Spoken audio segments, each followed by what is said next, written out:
Welcome to the Time Capsule, where we analyze history to find lessons worth learning. Today, we're going to talk about a tale of gold and the fiat system, and we're going to do an analysis of the American gold and fiat system, and we're going to take it all the way back almost to the founding fathers.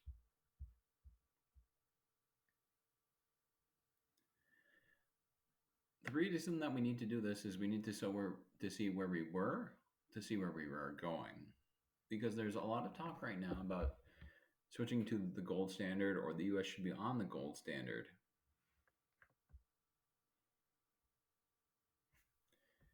In 1792, Congress passed the first Coinage Act, which created the US Mint and fixed the dollar to a gold standard and silver standard. So it was a bimetallic system. So it was tied not only to gold, which is very common in most people's memory because it was much more recent, like from the 1930s to the 70s, but also it was silver as well. And the amount did vary over time from the 1790s till the 1870s. But eventually we ran out of silver, so we stopped allowing that type of redemption, instead shifting over to a gold backed system only.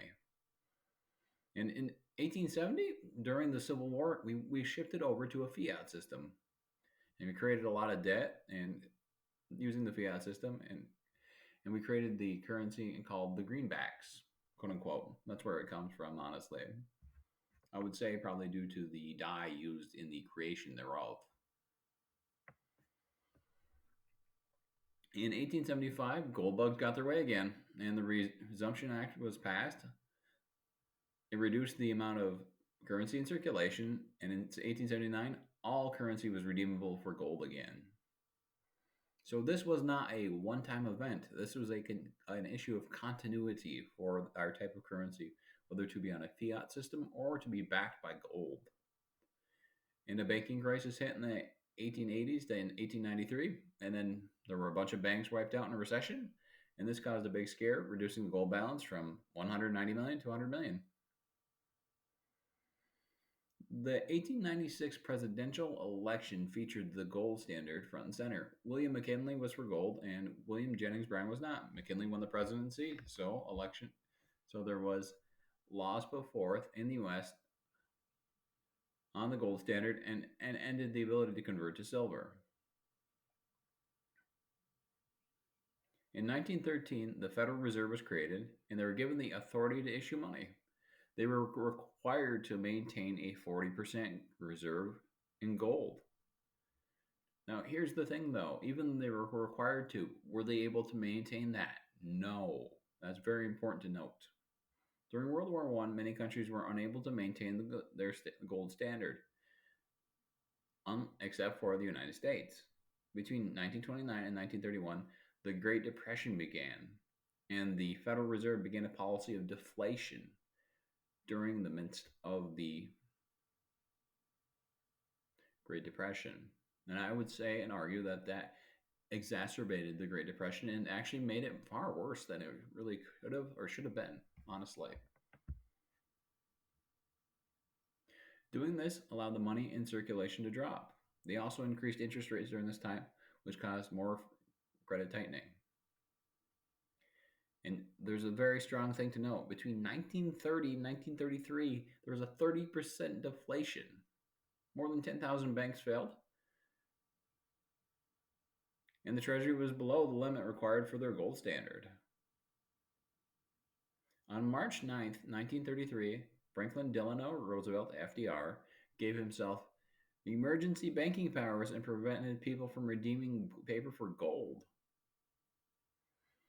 On April 5th of the same year, he issued an executive order prohibiting people from hoarding gold, more than $100 worth. The rate of exchange was set to $20.74.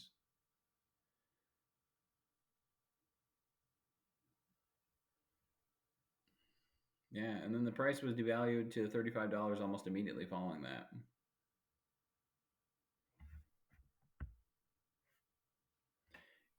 In July 1944, the Bretton Woods system came into being. Some of the core tenets were the creation of the IMF, The International Bank for Development and Reconstruction, i.e., the World Bank, stable currencies, no more than 1% valuation or devaluation in a currency, and the US dollar was pegged at $35 an ounce.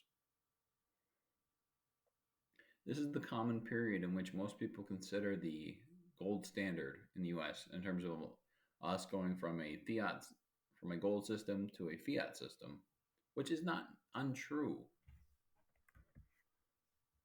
By the 1960s, there was a deficit of dollars to gold due to the funding of the Korean War and Lyndon Johnson's Great Society programs, which I found this interesting, formed the backbone of the modern day APA. And in the late 1960s, Congress moved to eliminate the backing of the US dollar and the Treasury notes with gold.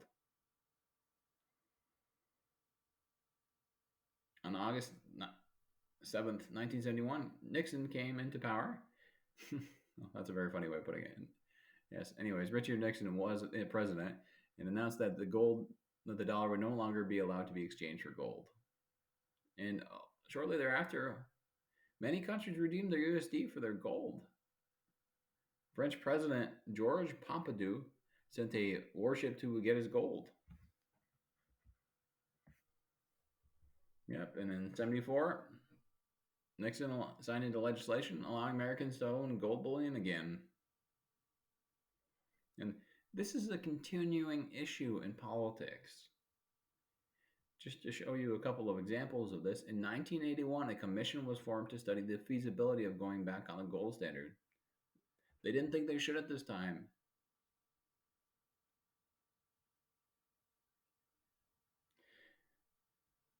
And there was even a Republican candidate in 2020 and 2012 that made going back on a gold standard part of his political campaign. So this isn't so far ago. This is a decade, a little more, 11 years ago. So this is still circulating in the public consciousness. Now that that's done, let's go over a comparison of the two systems. What about a fiat system? A fiat system is a monetary system in which the value of money is not backed by a physical commodity, but rather by the government's decree and trust in the confidence of the people. I.e., our US dollar today is backed by our belief and faith in the US government. The fiat system does offer more flexibility because you can increase and decrease the monetary supply by increasing the interest rate and quantitative easing and tightening. And the government has a greater degree of control over the currency. It can set interest rates, influence economic factors to stabilize the economy. There's a lot of maneuvers and tools in the toolbox for the Federal Reserve in this particular regard. But it is highly vulnerable to inflation because the currency value will devalue over time just because of increased money printing.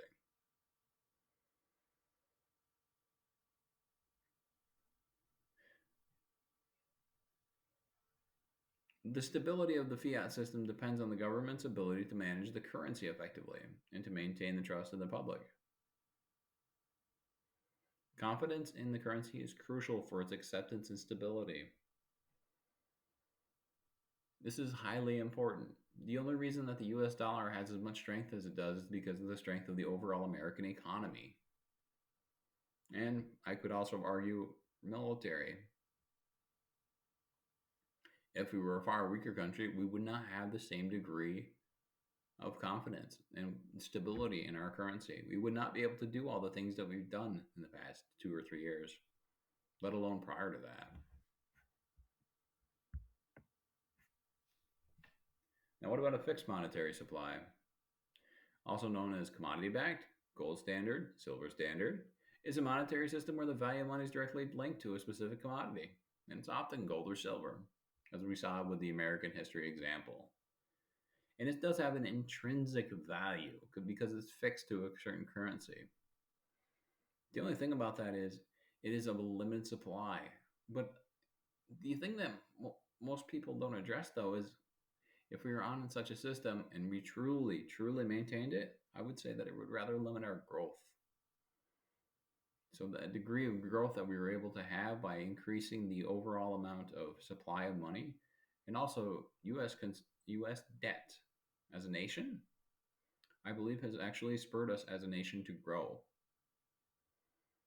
Like the degree of prosperity that we've seen since the 1970s, I think is directly related to the fiat system rather than being on a gold system.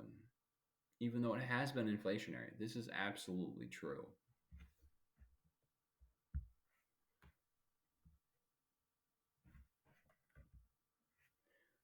What about some other key takeaways? What about the potential devaluation of the US of the gold on the gold standard? Because in gold Uganda there was 30 million plus tons of gold discovered in 2022.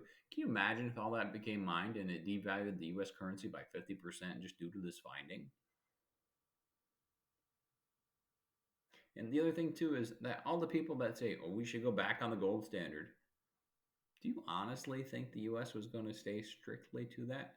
No, they would kind of fudge the numbers, so to speak. They'd be given that 40% target that I mentioned, for instance, and it would go one way or the other, swinging back and forth around it. So it would be a rough target rather than a specific thing.